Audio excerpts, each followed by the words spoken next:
Hi everyone, this is Ravenswood from the Ravenswood podcast. This is episode 3. Guys, we are coming from the home of Bolton Wanderers Football Club, and we are very pleased to announce we've got Danny Clarke with us. How are you, Danny? Very good, thank you. Ready yourself? Very good, thank you. Now, Danny, we've recently had yourself and Coach Dale over in Brisbane, and you run an amazing soccer camp. But before we get into our podcast and some of the areas we're going to talk about today, can you just explain a little bit about some of the work that we've been doing with Bolton Wanderers and your role at Bolton Wanderers as well? Yeah, so when I came out to Brisbane in July, it was great to work with the players and give them an opportunity of what we deliver here as a football club, where we've got our own international football development program where we go around the world showcasing what we offer as a professional outfit. And we kind of create a culture of what we deliver to our academy boys back at the academy, Lostock. So coming out to likes of Australia, my role is to head up the international football program and lead foundation phase academy coach. So mainly creating a syllabus so that players will get a detailed coaching program, something that we deliver on our 6-week cycle back at Bolton Wanderers, but in a short snippet, whether that be 4 or 5-day program. And we look to offer the players an opportunity to come back to Bolton Wanderers and stay in the stadium hotel, which we can talk more on later, but really showcase what it is we offer and get players to see what it is we deliver out in Australia and around the globe, and then also for them to come back to visit us here at this facility. Amazing. So one of the things that we wanted to speak to our listeners today on this podcast and with Danny is just to open up different perspectives and also to open up different ideas in coaching and football. Those guys that know me and know me well, they've known that I've worked in the UK and I've been very fortunate to work for clubs like Leicester City and PSG and Liverpool when I was younger. But one of the things that we're trying to touch on in regards to youth development in Australia is the differences between Australia and also in England, and some of the gaps that we think we've noticed within Australia to try and open up some pathways for players, whether players can come back as a semi-professional player, or if one day we can get some Australian players to make it as a professional as well. Now, one of the things that was evident to me when Danny and Dale come out and run our soccer camp for us in June, July, was the feedback that we got from the parents. And two of the things was, one of them was how professional the whole setup was from start to end and the content that you covered, but also the pleasing thing for me when you guys come out, and I knew you were going to do an amazing job, was the feedback from the players. They said they've never had coaching like it before. You've obviously spent a bit of time in Australia coaching as well, and you're quite familiar with the lay of the land. What do you think the differences is between England and Australia, and why do you guys stick out so much when you come across? I think when we're coming over, the one thing we've got to do is create the environment. It doesn't matter whether we're coming from England or whether we're coming to another country and how they play their football. The one thing we will say is intensity and more the enthusiasm thrown behind the development of the individuals. Us as a club, we look to develop the person before we can develop the player. So the one thing we want to do is create the right culture. So as soon as we have our first contact time with players and we look to set the boundaries in regards to what we're looking to deliver, I think making sure that we can create the environment for the players to be one that they can showcase what they're capable of, but they understand that the standards that we're going to set are of a high one, and they're going to continue raising each time we are satisfied with something that we're delivering. It's not that we're going to settle for that. We're going to continually try and raise the benchmark for the session and for the group and for the player. Yeah, that was one of the key things that we've noticed as well. And it's hard in Australia because a lot of the coaches are volunteers or they are paid, but it's only they have a daytime job still to attend to. So a lot of the time, the coaches are not always setting the standards to the highest because they do have other commitments, which we understand. And I think that was one of the big things when you guys come out, was that I think regardless of the circumstances, the standards from the first second should be the same all the way right through to the end. One of the things that we've experienced in the past couple of days, so for all of our listeners, we're currently on a football tour with Euro Football Star.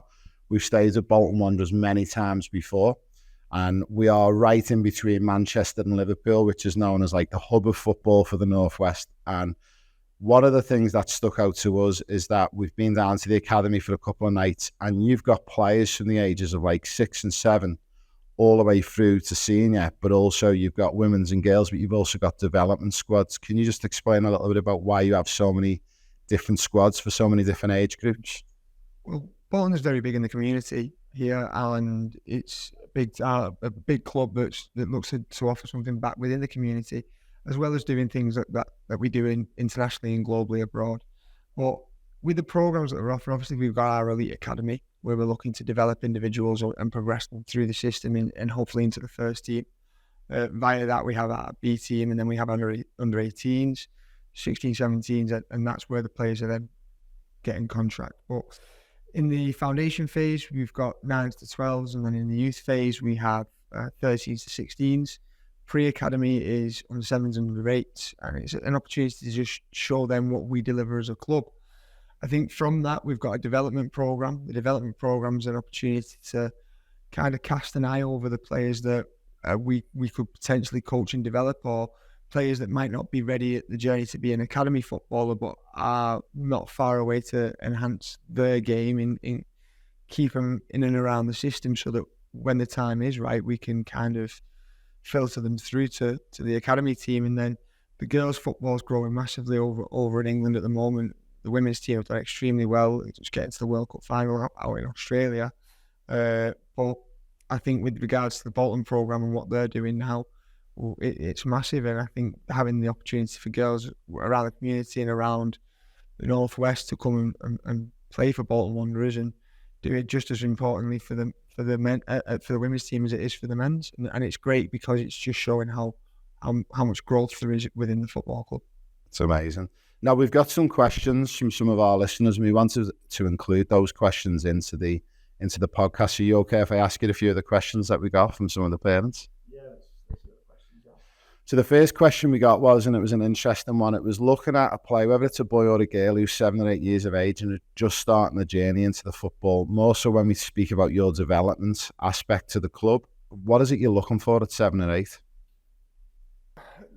The biggest one we will turn around and say is, what's their attention? Are they a distraction to the rest of the group? Because do you want to bring a player in that's not coachable? Someone's going to distract the rest of the group and affect your sessions. And are they competent at the BWFC? And when we say BWFC, we look at this throughout the whole academy system, and we want players to be brilliant in the basics, and that's linked to the B.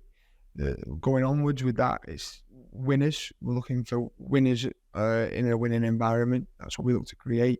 We want fitter, faster, stronger, and we want confident in and out of possession. We want players that come and showcase what they're capable of, and then go, right, well, I can also be taught how to develop to how we look to play and what we look for as a football club. Yeah, that's brilliant. That's great advice for those parents, and thank you for that question that was sent in. Now, one of the other questions that we got as well is, how many hours a week do you think a football player should be doing and training towards? Because it's very contentious in Australia, and that sort of Euro football star, in my background belief, we sort of took it on the premise of around, well, +1 year age. So if you're doing about 30, if you're 13 years of age, we look for players to be doing about 14 hours a week. Of that, we look for about 70% sport specific. But from Bolton Wanderers, especially the academy players, the boys and girls who are in the top teams, how many hours a week are they doing, and what's sport specific to football? How many hours roughly?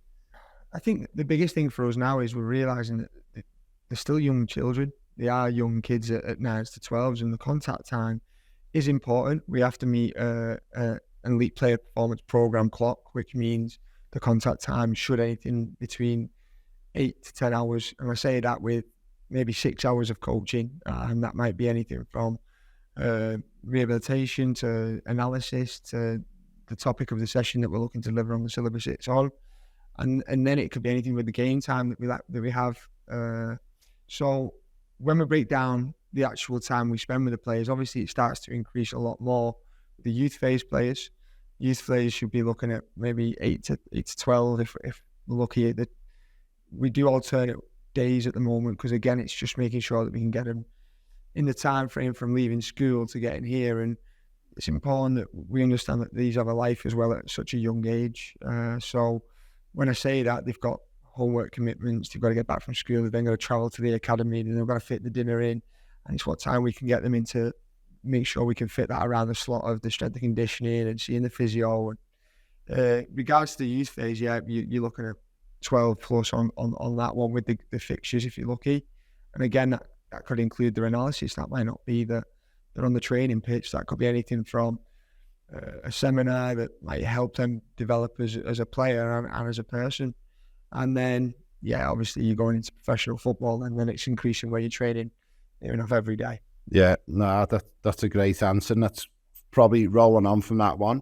Obviously, looking at a player's week holistically and all the hours and everything they do. One of the things that we're trying to break down in Australia is it's a paid-for-fee service model in Australia, unfortunately. So kids who play, as you're aware of the NPL system, which is just below the A-League, they have to pay anything in the region of $2,000 to $4,000. There's a lot of belief because parents pay that they expect the players to come out the finished product and believe that's all they need to do. The problem with that is they're doing maybe 2 to 3 sessions a week, which is probably 4 to 5 hours contact time on the pitch, and then they have a game of a weekend. One of the things that we're trying to stress to people in Australia, and I'd love your take on it if you agree or disagree, but we're saying that's probably only about 30 to 40% of the makeup of whether they're going to make it as a semi or even as a professional. And we're saying that you can't solely just rely on that model in Australia where they're only doing 5 or 6 hours a week of football. Do you think 5 or 6 hours a week's enough if you're 14, 15 years of age? I think the biggest one is it depends on the individual. You can't guarantee that anybody's going to be a semi-professional footballer or professional footballer on the contact time that they have on a pitch. I think a lot of it comes down to what players do away from the training pitch and how they look after themselves and what they're doing in the downtime that others might not be doing, and taking in the information that when they are on the training pitch and how they apply it on a game. There is no guarantee that because they're having so much contact hours on a training pitch that's going to pursue them a career in the game, whether that be semi-professional or professional. And going off reference or reflection on that, I think it's down to the individual and how much they need to develop, and it is how much time they need to be training and specific to what it is they're looking to develop. If it's an area of athleticism, yes, we can do specific football athletic training sessions for them. But if it's tactical, how long can you spend on that in a week that's going to develop them? We do individual learning plans for our players, and we reflect with them on where they think they're at in specific parts of the four corner model. And from that, the coaches will sit down with the players and actually see where they rate them at. And from that, we develop an individual learning plan where players will spend an hour on their development that's focused around their sole game, but then we'll go into their own team training sessions throughout the week, spending 4 to 6 hours training on what it is that the team might be have as a topic and the theme for that week. So no guarantee on the hours you spend, but if I was to turn around and reflect on it, it depends on the individual on where they're at and what level they're at and their ability. Yeah, no, that's a really good point and a valid one. Now, talking a little bit about following on something you just mentioned in regards to ILPs, so individual learning plans. Obviously, when I started my coaching journey and getting serious, more so probably 2008, 2009, it was very team focused, even at academy level. And then obviously with the reforms of EPPP and all the clubs getting categorised, can you just explain a little bit why it's so important that every player has an individual learning program rather than just having a team one? Yeah, absolutely, because I think we do set team objectives, and we'll set team learning objectives, and whether we've achieved them at the end of the game with their outcomes. And from that, the learning objectives doesn't mean that it meets the needs of the individuals. So as much as we have team objectives, when it comes down to the ILPs, this is something that we might say we need to strengthen in their game. That might mean that it links into the team objectives, because it could be defenders stop crosses. It could be, can the midfielders receive on the back foot to play forward? Can we look forward and play forward? Can we combine in the final third to create attacking opportunities? And this might be down to attacking players being able to receive side on to be able to take it onto the back foot and have an idea of where the next pass is going to be playing forward. That might mean we in them ILPs, we take midfielders away and work on receiver on back foot and checking and scanning and being able to drop into different areas of space and playing on the blind side of defenders. So it's really important that we give the individuals what is their key requirements. It might be players that need SAQ work and work on speed, agility and quickness to be a bit more agile. And if we don't offer these players the ILPs, what we see as areas that they need to improve, we're not giving them an opportunity to improve it because we've not highlighted it and given them a training session detailed to help them and develop them. So that's why it's really important we have both individual and team learning objectives. That's brilliant. And just to close off on that one, how often would the players have that sort of individual learning plan program like reviewed, or is it something they go with you every 6 weeks? Is it just once in the middle of the season? How often do they touch base with the coaches on that? Yeah, so for the youth phase, which is 13 to 16, they will look to do that every 6 weeks. But in the foundation phase, which is 9 to 12s, we're looking at having contact time with parents and the players sat down, reflecting on how they've developed over the period of their ILP journey. We do that every 12 weeks. Wow, that's a lot, because that's one of the big things that we're trying to encourage through one of the programs that we run, the Pro Player Pathways. We do them on a monthly basis, so every 4 weeks we touch base and review with them, and we're trying to impress upon the importance of that to the clubs back in Australia, to the technical directors. And we know through 90% of the clubs, unfortunately, they don't even do one at the start, middle, or the end of the season. And it's a good one for us to touch base on for those players who do aspire to go to that next level. Guys, that's part one of the Raymond Wood podcast. We've just got one more part to go. We're just going to go to our advert and we'll be back with you very shortly. Thanks, Danny. Would you one day like to be a professional football player? Would you like to be part of our Pro Player Pathway? What is the Pro Player Pathway? It's an opportunity for all Australian football players aged between 10 and 23 who want to join us to become the next professional football player. On the Pro Player Pathway, you get to join me and my team free of charge to an event all around Australia. When you join me, we're going to teach you the secrets of football in Europe. And one day, maybe, you could be gracing the Champions League final.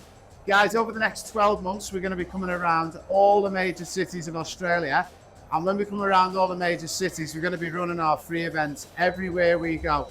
So guys, what have you got to lose? Nothing. It's a free event. It's for boys and girls aged 10 to 23. And I'm going to teach you the secrets of becoming a top European football player. Oh, and one final thing. We're going to be giving away 20 scholarships to join me on this program of a lifetime. Hi everyone, this is the Raymond Wood podcast. This is episode 3 and we're back for part 2 with Danny Clarke from Bolton Wanderers. Thanks for joining us again, Danny. Not a problem. Now, we were just talking before about individual learning programs and plans, and one of the areas that you actually spoke about was which was the 4-corner model within the English FA system. Can you explain a little bit firstly about what that is and how you utilise that in your daily or weekly planning for coaching? Yeah, so what we tried to do is the FA have broke down the 4 corners model of the game, which is technical, tactical. We look at the physical side of the game, we look at the psychological side of the game, and we look at the social side. Within that, we try and evolve our training sessions into them 4 corners. So how do we get our technical and tactical information, whether that's players playing with both feet, whether it's then breaking it down in the tactical side of looking at what system you play, whether it's 7v7 at 9s and 10s, at 9v9 at 11s and 12s, even to starting to make the transition into under 13s where you're starting to play 11v11 up until I look football. And with the technical side of that, it's depending on how you're looking to play with your system, it's and your tactical philosophy. It's then incorporating the technical side of each individual and position specific of what you might look for to achieve the outcome on that corner. Then you've got the physical side, which is certain key elements of the game, whether that's the striker and how you hold up the ball and link players in. If you're looking at that, whether the striker's running in behind and how quick they can be. Defenders, do they dominate the 1v1s? Fullbacks, do they stop crosses, and the physical side of that, whether it's recovery runs or acceleration to get further up the pitch and join in attacks. So again, another area of it broken down into the 4 corners. And then you're going into the psychological side, which how do players deal with winning? How do they deal with defeat? how do they deal with making a mistake? Because every individual will make a mistake throughout their career, and how do they learn from that? How do they respond? What's their characteristics, and how do we manage that as coaches? And then the social side, is how are we making sure that the players are having fun, enjoying it, staying engaged? How do they link up with the communication with the rest of the teammates? And I think we look to incorporate all these four corners into our training sessions so that we make sure we're moulding the player and giving them a good model for the training sessions we create. Do you find it with that four corner model, obviously certain sessions you have more one corner going into it, like as an example, one of your first sessions at the beginning of the week, it's got more of that physical element. Is that true or not? Yeah, it is. So I think we will never look at a physical side of the game on a Friday evening. We know that we've got matches on Sunday, our fixtures on Sunday. So you're probably looking at more tech-tac on a Friday, and players understanding what the theme of the week might have been and how we're going to try and achieve that in the game of that week coming up to, and then how we can achieve their ILPs in that game also. Friday evening, also after an hour, 45 minutes before the tactical information, we give them the time to do their individual learning plans. So it's a bit of a lighter session on a Friday. Wednesday can be a bit more physical, whether we're creating another fixture against another academy or even a bit more of a physical demand on the players. Again, specific to the age group that you're coaching. And then it could be a recovery day on a Monday. We do alternate at the moment, which means that they're coming in after playing. So fixture on a Sunday, it's coming in on a Monday, and it might just be a little bit of a light recovery session, again, depending on the age of the player and then the game times that the players had. Yeah. And how demanding the game was also, and how hard the players had to work. Now, just to finish off on that one as well, with game time, sort of academy systems in the UK, how important is things like equal playing time taken? And is that something that's really still really focused on? Because obviously I've been out of the UK side of it for probably coming up to 10 years now. Is that something that you guys still follow and adhere to? And does it change as it gets older, or does it stay the same? Or I think it changes when you get older from 16 plus, because then you're doing it as a job. I think below that, we try to offer every academy player a minimum of 50% game time. So it's down to the players to showcase, do they need areas to improve on? Do they need longer game time to improve that? I think it might be players that are doing really, really well, and we want to make sure that we can continue him doing well with a bit more. But then players that need to be set challenges that might be going a bit backwards in an area of a game, we say, right, well, how do we make sure that we're giving him the right environment and an opportunity to learn and develop it from the sessions that we set to then the game time where he can showcase it.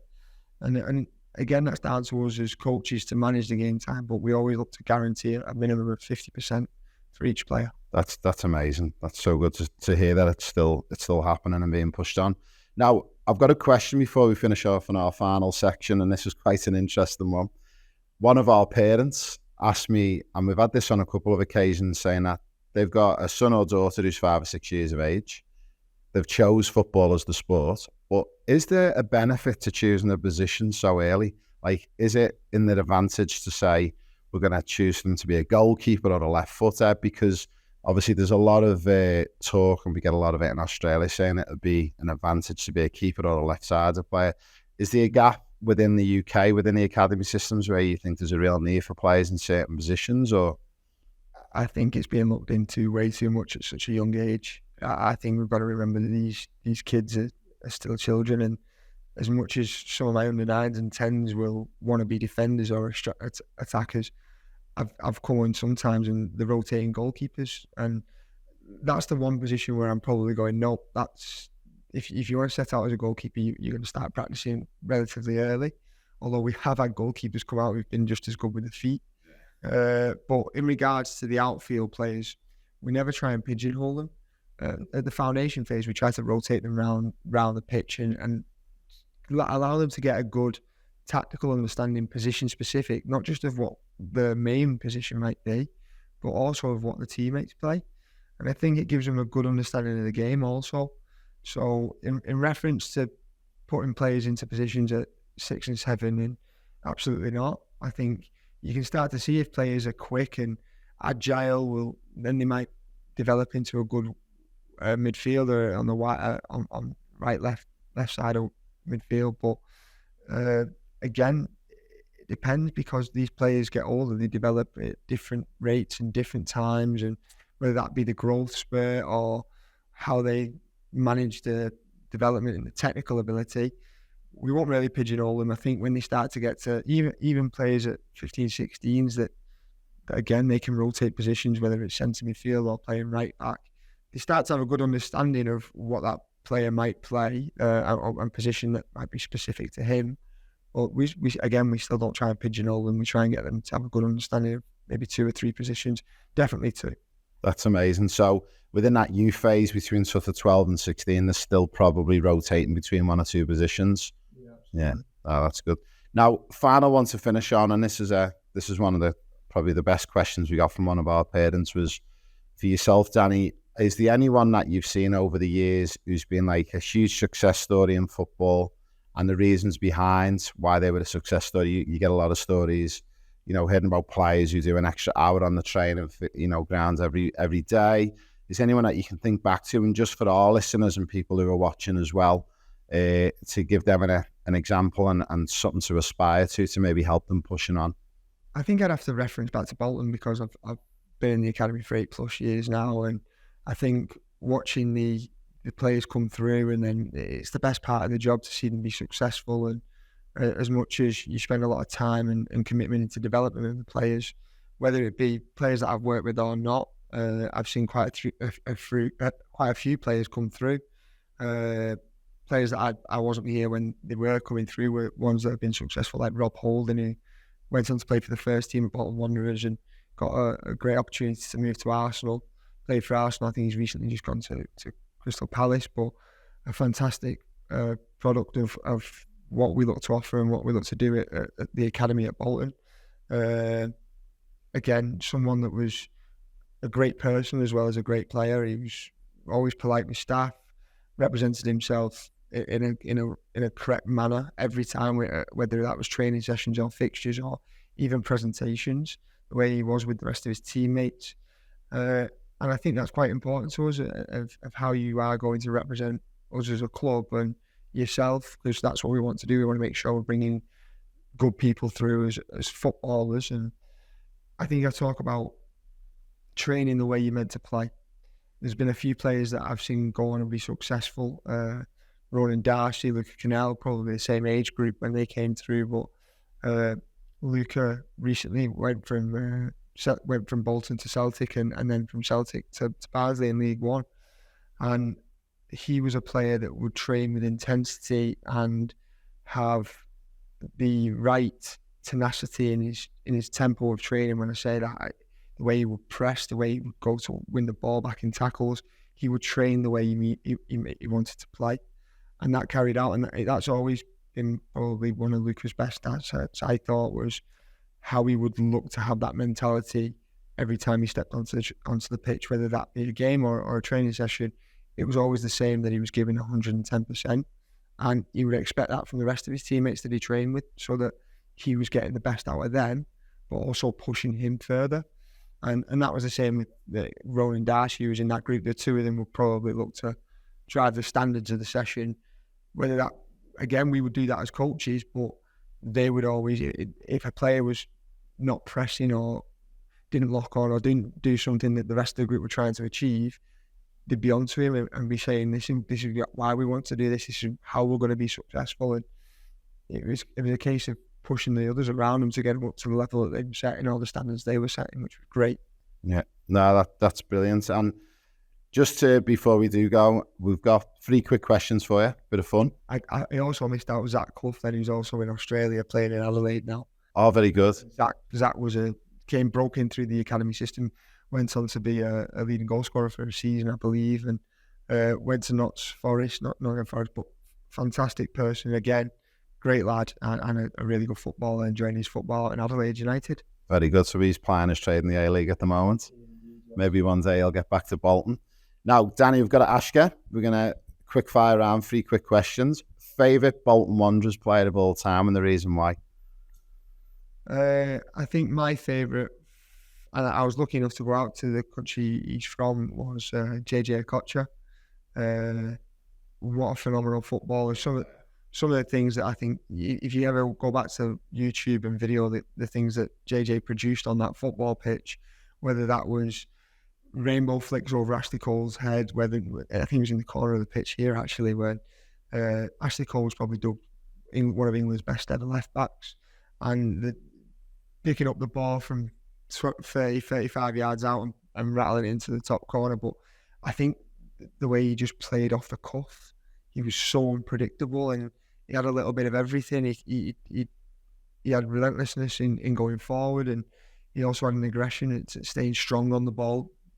An unbelievable footballer, but there's a few. You've got Adigo Johnson, who was a fantastic striker, went on to play for Barcelona. You got Ivan Campo, Herrero, Gary Speed. I think there's some huge legends that have been at this football club, so it's tough to pick one. Yeah. But I think JJ Okocha, for me, as a kid growing up and watching this club in the Premier League, JJ Okocha. You've just actually reminded me how many world-class players have actually played for Bolton Wanderers, and I remember sitting up in that stand, I think it was in the late 90s, watching Liverpool against Bolton. We lost that day, and JJ Okocha had like a man of the match performance, and if I'm not wrong, I think he scored as well. Bolton Wanderers, are they going to get back to Premier League in the next couple of years? I think when we move around this facility, we look at the level and the quality of coaching of you guys and the academy facility, this surely should be a Premier League club again.